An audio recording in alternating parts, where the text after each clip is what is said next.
اعوذ باللہ من الشیطان الرجیم بسم اللہ الرحمن الرحیم سامعین و ناظرین السلام علیکم ورحمۃ اللہ وبرکاتہ۔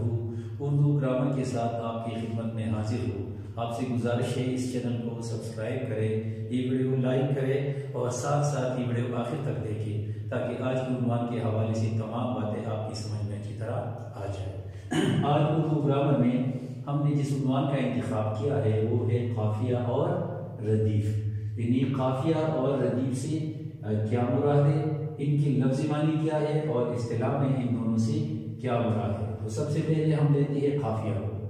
قافیہ یہ اصل میں عربی زبان کا لفظ ہے اور کہا جاتا ہے کہ یہ قفو یا قفا سے ماخوذ ہے یا نکلا ہوا ہے، یعنی قافیہ کا لفظ عربی زبان کے قفو یا قافیہ سے نکلا ہے اور اس کے لفظی معنی ہے پیچھے آنے والا یا پے در پے آنے والا، یعنی مسلسل بار بار آنے والا۔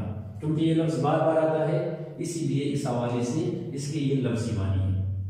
قافیہ کی جمع ہے قوافی، یعنی لفظ قافیہ کیا ہے، یہ بذات خود واحد ہے اور اس کی جمع ہے قوافی۔ اصطلاحی شعر میں سے مراد کیا ہے، یعنی اس کا کیا مطلب ہے، یعنی شعر و شاعری میں جب یہ لفظ استعمال ہوتا ہے تو وہاں ہم اس سے کیا مراد لے سکتے ہیں۔ تو اصطلاحی شعر میں اس کا مطلب ہے یا اس کے معنی ہے ہم آواز اور ہم اہم الفاظ کی مجموعے کو قافیہ کہتے ہیں، یعنی یہ ایک لفظ بھی ہو سکتا ہے اور ایک لفظ سے زیادہ بھی مجموعہ ہو سکتا ہے۔ عموماً لوگ اس کے لیے ایک اور لفظ استعمال کرتے ہیں کہ ہم وزن، تو یاد رکھیے کہ قافیے کے لیے وزن کا ہونا ضروری نہیں ہے، قافیہ کے لیے ہم اہم ہونا یا ہم آواز ہونا ضروری ہے، اور یہ عموماً شعر کا آخری کلمہ ہوتا ہے یا شعر کے چند الفاظ ہوتے ہیں۔ تو اسی حوالے سے آپ جان گئے کہ قافیہ سے مراد کیا ہے۔ اب ہم آتے ہیں ردیف کی طرف۔ ردیف یہ اصل میں ردف سے شاید نکلا ہوا لفظ ہے اور اس کے لفظی معنی ہے گھوڑ سوار کے پیچھے بیٹھنے والا، یعنی جب کسی گھوڑے پر سواری کی جاتی ہے تو جو گھوڑا چلانے والا ہوتا ہے اس کے پیچھے جو شخص بیٹھا ہوا ہوتا ہے اس کے معنی ہے ردیف۔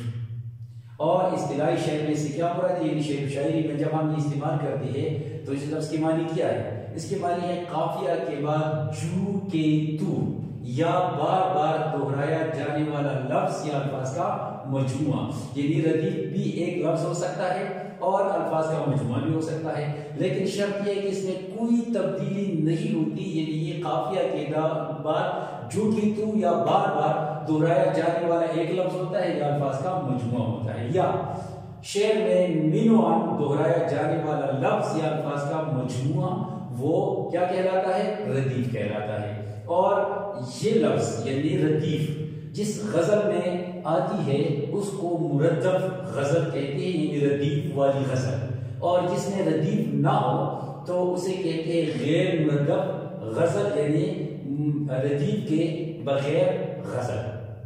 اسی لیے یہ کہا جاتا ہے کہ غزل میں یا قصیدہ میں اس میں ردیف ضروری نہیں ہے، اس میں قافیہ ضروری ہے، یہ یاد رکھیے۔ اس کی چند مثالیں ہم ملاحظہ کر سکتے ہیں کہ یہ حیدر علی آتش کی غزل کا ایک مطلع ہے کہ یہ آرزو تھی تجھے گل کے روبرو کرتے، ہم اور بلبل بیتاب گفتگو کرتے۔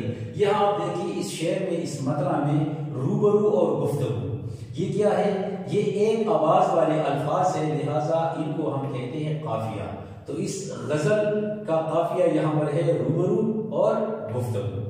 اور کرتے کرتے، چونکہ یہ بار بار دہرایا گیا ہے، اس میں کوئی تبدیلی نہیں ہوئی ہے، یعنی مین و من یہ الفاظ دہرائی گئی ہے، لہٰذا ان کو کیا کہتے ہیں، ردیف کہتے ہیں۔ یہ ایک اور مثال غالب کی ایک شعر کا مطلب ہے کہ کوئی امید بر نہیں آتی، کوئی صورت نظر نہیں آتی۔ یہاں آپ دیکھیے کہ بر اور نظر یہ کیا ہے، یہ اس شعر کے قافیے ہیں، اور آپ دیکھیں کہ بر اور نظر کے وزن میں بہت بڑا فرق ہے، لہٰذا قافیہ کے لیے وزن ضروری نہیں ہے، اکثر لوگ یہ غلطی کر جاتے ہیں، لیکن اس کے لیے ضروری کیا ہے، اس کے لیے ضروری یہ ہے کہ یہ ہم آواز ہو، تو بر اور نظر ہم آواز ہے لیکن ہم قافیہ ساری ہم وزن نہیں ہے۔ اس طرح نہیں آتی یہ الفاظ بار بار دہرائی گئی ہے، لہٰذا ان الفاظ کو ردیف کہتے ہیں۔ تو اس شعر کے قافیے ہے یا قوافی ہے بر اور نظر، اور اور اس کی ردیفیں نہیں آتی۔ تو امید ہے کہ آپ اچھی طرح سمجھ گئے ہوں گے۔ آئندہ کسی نئے عنوان کے ساتھ پھر حاضر ہوں گے، تب تک کے لیے اجازت دیجیے، اللہ حافظ۔